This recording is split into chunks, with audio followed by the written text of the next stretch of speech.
আসসালামু আলাইকুম রহমতুল্লাহি ওয়া বারাকাতুহু। সুপ্রিয় দর্শক ও শ্রোতা মণ্ডলী, আজকে আমরা আলোচনা করব একটি ঈমান বিধ্বংসী মতবাদ তথা হিজবুত তাওহীদ সম্পর্কে। এই হিজবুত তাওহীদ মূলত সোশ্যাল মিডিয়া সহ বিভিন্ন যোগাযোগ মাধ্যমে সরলমনা মুসলমানদেরকে বিভিন্ন চটকদার প্রচারণার মাধ্যমে সরলমনা মুসলমানদেরকে ঈমান হারা করতেছে। আপনারা ইতিমধ্যে দেখেছেন তাদের বিভিন্ন ধরনের প্রচারণার মাধ্যমে ইসলামকে তুচ্ছ করা, তাচ্ছিল্য করা, এমনকি নবী, কোরআন, হাদিসের বিকৃতি সহ অনেক ধরনের ওয়াজ বা আলোচনা তারা প্রচার করতেছে। মূলত এগুলোর মাধ্যমে সরলমনা মুসলমানদেরকে ঈমান হারা করার একটা চক্রান্ত এবং অপকৌশল বলে আমরা মনে করছি। এই জন্য সাধারণ মুসলমানদের ঈমান আকায়েদ হেফাজতের জন্যে দায়িত্ব হিসেবে আমরা তাদের কুফরি আকিদাগুলো আপনাদের সামনে প্রকাশ করতেছি। এই হিজবুত তাওহীদ মূলত বাংলাদেশের টাঙ্গাইল জেলার বাইজিদ খান পন্নী নামে এক ব্যক্তি 1995 সালে এই হিজবুত তাওহীদ প্রতিষ্ঠা করেন। মূলত ওই লোকটা ইসলামের কোনো ধরনের প্রাথমিক কোনো ধারণা তার ছিল না। সে ছিল একজন হোমিওপ্যাথিক ডাক্তার। পরবর্তীতে একটা পর্যায়ে 1943 সালে সে ভারতে এনায়েতুল্লাহ নামক এক ব্যক্তির নিকট সে ছাত্রত্ব গ্রহণ করে। সেখানে গিয়ে তার কাছে বিভিন্ন ধরনের বিষয়, ইসলাম সম্পর্কে সামান্য ধরনের বিষয় জেনে তারপরে সে আস্তে আস্তে করে ওই এনায়েতুল্লাহ নামক ব্যক্তির যে মতবাদ এবং তার যে চিন্তা চেতনা আকিদাগুলো আছে এগুলো প্রচার করতে শুরু করে। পরবর্তীতে সে বাংলাদেশে এসে 1995 সালে এই হিজবুত তাওহীদ প্রতিষ্ঠা করে। হিজবুত তাওহীদ প্রতিষ্ঠাতে আমাদের সমস্যা হচ্ছে এটাই, তারা যদি ইসলামের সঠিক আকায়েদ এবং ইসলাম দিন প্রচার যেভাবে তারা প্রাথমিকভাবে বলতেছিল এবং সুন্দর সুন্দর মুখরোচক কথা বলে, এটা যদি বাস্তবই হতো তাহলে কোনো সমস্যাই ছিল না, বরং আমরা তাদের সহযোগিতা করতাম। কিন্তু আফসোস এবং পরিতাপের বিষয় সেটি হচ্ছে তারা সাধারণ মুসলমানদেরকে ঈমান এবং ইসলামের কথা বলে ইসলাম থেকে একেবারেই বিচ্ছিন্ন করে ফেলতেছে। তাদের কিছু কুফরি আকীদা যদি আপনারা শুনতে পান বা তাহলে বুঝতে পারবেন যে তারা কত গভীরে চলে গেছে এবং ইসলামের কত বিশাল একটা, বর্তমান জামানার কত বিশাল একটা তারা ইসলামের শত্রু। দেখুন, তাদের প্রথমত আকীদা সেটা হলো তারা সব ধর্মই সত্য এবং যে কোনো ধর্ম পালন করলেই জান্নাতে যাওয়া যাবে। এটা আমরা আমাদের থেকে বানিয়ে বলি না। তাদের হিজবুত তাওহীদের ইমাম, বর্তমান যে ইমাম আছে সেলিম, সে আমাদের ব্যাপারে বলে যে তাদের ব্যাপারে আমরা বানিয়ে বানিয়ে কিছু আকীদা আমরা বলি। দেখুন, এই কথাটা তাদের সবার ঊর্ধ্বে মানবতা এই বইয়ের 4 এবং 5 নম্বর পৃষ্ঠায় আছে এবং মহাসত্যের আহ্বান এই বইয়ের 1 নম্বর পৃষ্ঠা 83 এবং 104 এবং 105 নম্বর পৃষ্ঠায় লেখা আছে যে পৃথিবীর সকল ধর্মই আল্লাহর প্রেরিত সত্য ধর্ম, কোনো ধর্মের মূল ভিত্তি পাল্টায়নি। হিন্দুদের সনাতন ধর্ম মূল কোরআনে বর্ণিত দ্বীনুল কাইয়্যিমা, গীতা, বেদ, ত্রিপিটক ইত্যাদি আল্লাহর প্রেরিত গ্রন্থ। শ্রীকৃষ্ণ, রামচন্দ্র, যুধিষ্ঠির, তারপর মনু, বুদ্ধদের সবাই নবী ছিলেন। দেখুন, এদের এই আকীদাটা কত ভয়ানক, কত মারাত্মক। তারা এখানে বুঝাতে চেয়েছে যে যত ধর্ম আছে সব ধর্মই সত্য, সব ধর্মই ঠিক, যে কোনো ধর্ম যে কোনো কেউ পালন করলেই সে জান্নাতে চলে যাবে। অথচ দেখুন ইসলাম এই ব্যাপারে কি বলে। মুসলমানদের জন্য আল্লাহ রাব্বুল আলামিন কোরআনুল কারীমের মধ্যে একমাত্র দিন এবং ধর্ম হিসেবে যেটি দিয়েছেন সেটা হলো ইসলাম। আল্লাহ সুবহানাহু ওয়া তাআলা বলেন, ইন্নাদ-দীনা ইনদাল্লাহিল ইসলাম। আল্লাহ তাআলার নিকট মনোনীত একমাত্র দিন বা ধর্মই হচ্ছে ইসলাম। একই সূরার মধ্যে আল্লাহ রাব্বুল আলামিন অন্য আয়াতে বলেন, ওয়া মান ইয়াবতাগি গায়রাল ইসলামি দীনান ফালা ইউকবালা মিনহু। যদি ইসলাম ব্যতীত অন্য কোনো কিছু নিয়ে আসা হয়, অন্য কোনো ধর্ম নিয়ে আসা হয়, তাহলে এটা কখনোই কবুল করা হবে না। অথচ দেখুন তারা বলতেছে, আল্লাহ বলতেছে একমাত্র ধর্মই হলো ইসলাম, ইসলাম ব্যতীত যত ধর্ম আছে সবগুলো রহিত হয়ে গেছে। নবী আলাইহিস সালাতু ওয়াস সালাম আসার পরে পূর্বের উম্মতের যত কিতাব এবং যত নবী আছে সবার ধর্ম রহিত হয়ে গেছে একমাত্র ইসলাম ব্যতীত। শুধুমাত্র ইসলামই একমাত্র হক ধর্ম এবং আল্লাহ তাআলার কাছে মনোনীত ধর্ম। এখান থেকে তারা বোঝা যায় যে তারা এক নম্বর তাদের কুফরি আকীদা, তারা যেটা বলে যে সব ধর্মই সঠিক, শুধু ইসলাম ধর্ম নয়, এটা একটা কুফরি মতবাদ, এটা ইসলাম বিদ্বেষী এবং ইসলাম বিরোধী একটা মতবাদ। দ্বিতীয় নম্বর তাদের মতবাদ দেখেন, তারা বলে শ্রীকৃষ্ণ, বুদ্ধ, রামচন্দ্র, যুধিষ্ঠির আল্লাহর নবী ছিলেন, আমাদের থেকে বানিয়ে নয়। তাদের বই সবার ঊর্ধ্বে মানবতা এই বইয়ের 5 নম্বর পৃষ্ঠায় তারা লেখে, ধর্মকে পুনঃস্থাপন করে মানুষের কল্যাণ সাধনের জন্য এই ভারতবর্ষে এসেছেন শ্রীকৃষ্ণ, রামচন্দ্র, যুধিষ্ঠির। মধ্য এশিয়ায় এসেছেন ইব্রাহিম আলাইহিসসালাম, ইহুদিদের মধ্যে এসেছেন মুসা আলাইহিসসালাম, দাউদ আলাইহিসসালাম, ঈসা আলাইহিসসালাম এবং ইয়াহইয়া আলাইহিসসালাম, ইয়াকুব আলাইহিসসালাম। এমনই আরো বহু নবী রসুল অবতার। কিন্তু ইসলামের ব্যাপারে কি বলে দেখুন, কোরআন সুন্নায় প্রমাণিত যত নবীগণ আছেন তাদেরকে আমাদেরকে মান্য করতে হবে, তাদেরকে অস্বীকার করলে এটা কুফরি। তদ্রূপভাবে কোরআন সুন্নায় নেই এমন কোনো নতুন করে কাউকে নবী দাবি করা, এটাও এক ধরনের কুফরি। দেখুন, আপনি যাদের ব্যাপারে বললেন যে এদেরকে নবী বলা হয়, শ্রীকৃষ্ণ, গৌতম বুদ্ধ, এদেরকে নবী বলার কোনো সুযোগ নেই, যেহেতু কোরআনুল কারীম অথবা হাদিস শরীফের মধ্যে এই ব্যাপারে কোনো প্রমাণ তথ্যাদি পাওয়া যায় না। এজন্য এদেরকে কেউ যদি নবী দাবি করতে হয় বা নবী দাবি করে, তাহলে সে কাফের হয়ে যাবে নিঃসন্দেহে। তবে হ্যাঁ, তারা আবার আরেকটা কথা বলে, সেটা হলো তারা কোরআনুল কারীমের আরেকটা আয়াত সূরা ফাতিরের 24 নম্বর আয়াতের কথা বলে থাকেন যে ওয়া ইম্মিন উম্মাতিন ইল্লা খালা ফিহা নাযির, যে আল্লাহ রাব্বুল আলামিন এমন কোনো জাতি রাখেননি যে জাতির কাছে সতর্কবাণী তথা নবী প্রেরণ করেননি। এই কথার অর্থ হলো যে আল্লাহ রাব্বুল আলামিন যত জাতি সৃষ্টি করেছেন সব জনপদে রাসূল পাঠিয়েছেন, এটা সত্য। কিন্তু এটার অর্থ এটা নয় যে আপনারা যে সমস্ত লোকদের কথা বলতেছেন এরাই নবী হবে কিংবা এরাই রসুল। কারা কারা রসুল, আল্লাহ রাব্বুল আলামিন কোরআনুল কারীমের মধ্যে অনেকের কথাটা উল্লেখ করে দিয়েছেন, আবার অনেকের কথা অস্পষ্ট রেখেছেন। কিন্তু যাদের কথা অস্পষ্ট রেখেছেন বলে আপনারা যাকে তাকে নবী বলে ফেলবেন, এটার সুযোগ কিন্তু ইসলামের মধ্যে নাই। কেউ যদি এই ধরনের চিন্তা চেতনা লালন করে তাহলে সে মুসলিম নয়, বরং সে কাফের।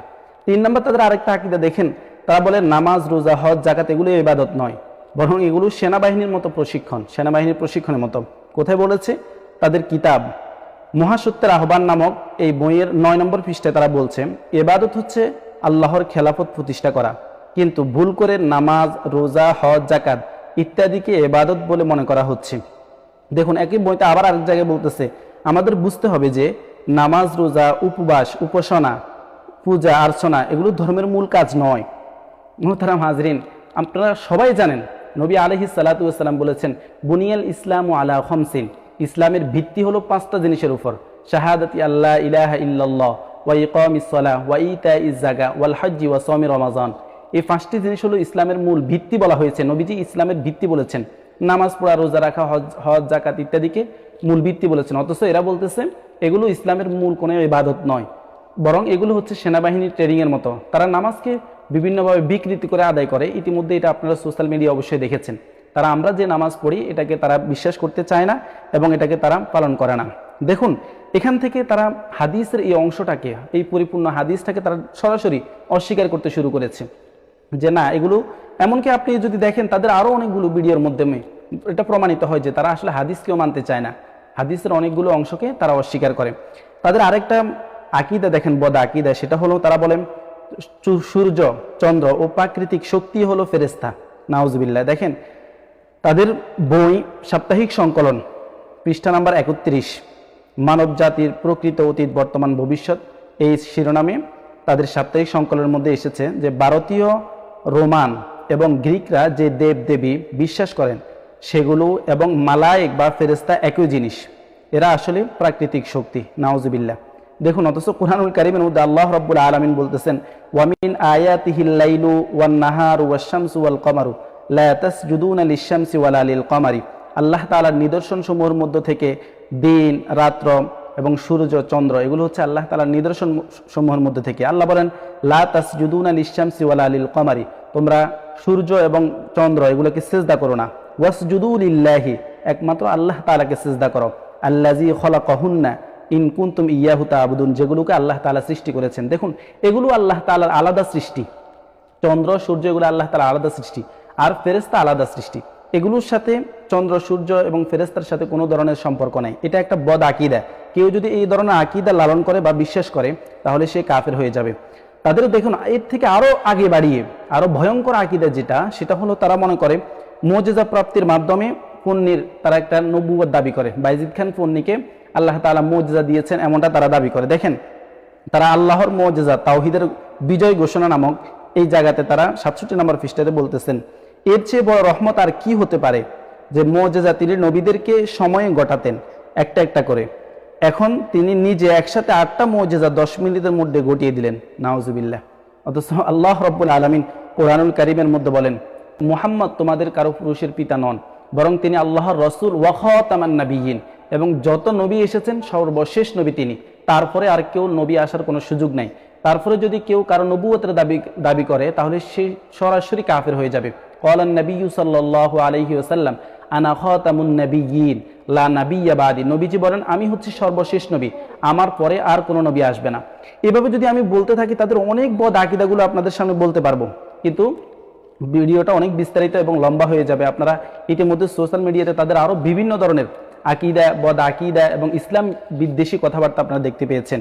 এমনকি দেখেন তারা নাচ গান, সিনেমা, কৌতুক এগুলোকে বৈধ দেওয়ার জন্য এগুলোকে মহা ইবাদত বলে প্রচারণা করে। তাদের দেখেন পাশ্চাত্যের মানসিক দাসত্ব দূরীকরণে গণমাধ্যমের করণীয় এই জায়গাতে তারা লিখেছেন যে ধর্ম কখনো গান, বাদ্য, নৃত্যকে নাজায়েজ করতে পারে না। সনাতন ধর্মসহ অনেক ধর্মই এগুলো ঈশ্বরের সান্নিধ্য প্রাপ্তির একমাত্র মাধ্যম। প্রকৃতপক্ষে স্বয়ং স্রষ্টা এই সুর ও নৃত্য সৃষ্টি করেছেন। শেষ প্রেরিত গ্রন্থ আল কোরআনকে আল্লাহ তাআলা পাঠিয়েছেন ছন্দবদ্ধ করে। কেবল কোরআন নয়, জবুর, গীতা, বেদ, ত্রিপিটক ইত্যাদি ধর্মগ্রন্থ আল্লাহ তাআলা পাঠিয়েছেন কাব্যময় করে। এবং আজান ইসলামের এক অনন্য সঙ্গীত। নৃত্য হচ্ছে শৃঙ্খলার অনুপম নিদর্শন। যে স্রষ্টা এত বড় শিল্পী, তিনি কি করে মানব জাতির জন্য শিল্পকে হারাম করতে পারেন? দেখুন, অথচ আল্লাহ রাব্বুল আলামিন কোরআনুল কারীমের মধ্যে এগুলোকে লাহওয়াল হাদিস বলেছেন, এগুলোকে কোরআনুল কারীমের মধ্যে আল্লাহ তাআলা নিষেধ করেছেন। এমনকি নবী আলাইহিস সালাতু ওয়াস সালামের এক সাহাবীও নবী আলাইহিস সালাতু ওয়াস সালাম থেকে বর্ণনা করেন, ইমরান ইবনে হুসাইন, তিনি বলেন রাসূলুল্লাহ সাল্লাল্লাহু এই উম্মতের জন্য ভূমিধস, চেহারা বিকৃতি এবং পাথর বর্ষণের আযাব রয়েছে। তখন এক মুসলিম ব্যক্তি জিজ্ঞাসা করলেন, ইয়া রাসূলুল্লাহ, কবে তা হবে? রাসূলুল্লাহ সাল্লাল্লাহু আলাইহি সাল্লাম বললেন, যখন গায়িকা এবং বাদ্যযন্ত্রের বিস্তার ঘটবে এবং মদপান দেখা দিবে তখনই এটা ঘটবে। দেখ, নাচ গানকে, নৃত্যকে জায়েজ করার জন্য কতগুলো দলিল প্রমাণ দেয় তারা এবং কোরআন হাদিসের বিকৃতি করে। অথচ নবী আলাইহিস সালাতু ওয়াস সালামের যুগে এক লোক, নবী আলাইহিস সালাতু ওয়াস সালাম, নজর ইবনে হারিস নামে এক ব্যক্তি, সে বিদেশ থেকে গায়িকা নিয়ে আসছিল নবীজির যুগে। কেন? যাতে করে নবীজির কোরআন কোনোভাবেই তারা শুনতে না পায়। কোনো মানুষ যদি নবীজির কোরআন শুনতে যেত, যাওয়ার জন্য ইচ্ছা পোষণ করতো, তখন তাদেরকে বলতো, তোমাদেরকে এর থেকে উত্তম আরো নৃত্য আমি তোমাদেরকে শোনাবো, আসো তোমরা, আমি বিদেশ থেকে তোমাদের জন্য গায়িকা নিয়ে এসেছি, তোমরা এই গায়িকার গান শুনতে থাকো। নাউজুবিল্লাহ। দেখেন, এটা যদি জায়েজই হতো তাহলে তো তখন এই জিনিসটাকে, এই গায়ককে আনা, বিদেশ থেকে বাহির থেকে আনা, এটাকে নিষেধ করা হতো না। বরং বলতো, ঠিক আছে, যারা কোরআন শোনো তারা শোনো, আর যারা মন চাও এখানে যাও। এই জন্য প্রিয় মুসলিম ভাই বোনেরা, এই হিজবুত তাওহীদ, এরা নাম দিয়েছে হিজবুত তাওহীদ, কিন্তু কাজ করে হিজবুস শয়তানের। হিজবুস শয়তান, এরা মূলত হিজবুস শয়তান, শয়তানের দল, তাওহীদের দল নয়। তাওহীদের লেশ মাত্র তাদের ভিতরে নেই। এমনকি দেখেন, তাদের বর্তমান যে ইমামুজ্জামান যাকে বলা হয়, যে মোহাম্মদ সেলিম, তার ভিতরে নবীজির সুন্নতের বিন্দু পরিমাণে কোনো কিছুই নেই। এমনকি ইসলামের নিদর্শন তার দিকে তাকালে কোনোভাবেই বোঝা যায় না সে একজন মুসলিম লিডার অথবা মুসলিম ইমাম অথবা মুসলিম একজন নেতা। তাহলে কিভাবে আপনারা তার পিছনে দৌড়াচ্ছেন? যারা এখনো ভুল পথে আছেন, যারা তাদের দলে বেরিয়ে গেছেন ইতিমধ্যে, আমরা আপনাদের কাছে অনুরোধ করব, প্রয়োজনে আমাদের সাথে বসুন, তাদের আকীদা সম্পর্কগুলো সম্পর্কে জানুন। আমরা বুঝছি আপনারা সরল মনা মানুষ, বুঝতে পারেন নাই, তারা চটকদার বিভিন্ন কথা বলে, বিভিন্ন প্রলোভন দেখিয়ে আপনাদেরকে তাদের দলে বেরিয়ে ফেলেছে। আপনারা আসুন, আমাদের দিকে আসুন, আমাদের কাছে আসুন। আমরা যদি আপনাদেরকে বুঝাইতে পারি দিন ইসলাম সঠিকভাবে, তাহলে তার কোনো সমস্যা নেই। যদি বুঝাইতে না পারি, আপনাদের ইমামুজ্জামান যদি ভালো বুঝাতে পারেন, তাহলে ঠিক আছে, আমরা তাদের দলে চলে যাব। যদি সে আসলে হক ইসলাম নিয়ে প্রচার করে থাকেন, ইসলাম ধর্ম নিয়ে প্রচার করেন, তাহলে আমরা সবাই চলে যাব। আল্লাহ রাব্বুল আলামিন আমাদেরকে এই ঈমান বিধ্বংসী হিজবুত তাওহীদ থেকে হেফাজত করুক এবং হিজবুত তাওহীদের ঈমান বিধ্বংসী এই প্রচারণাকে সবার মাঝে ছড়িয়ে দেন। আপনারা সবাই এই জিনিসটাকে ভালোভাবে বুঝে নিন এবং সবার মাঝে ছড়িয়ে দিন, যাতে কোনো সাধারণ মুসলমান এই হিজবুত তাওহীদের দলে কোনোভাবে বেড়াতে না পারে। আল্লাহ রাব্বুল আলামিন আমাদের সবাইকে দ্বীন ও ইসলামের উপর সঠিকভাবে চলা তৌফিক দান করুক। আসসালামু আলাইকুম ওয়া রাহমাতুল্লাহি ওয়া বারাকাতুহু।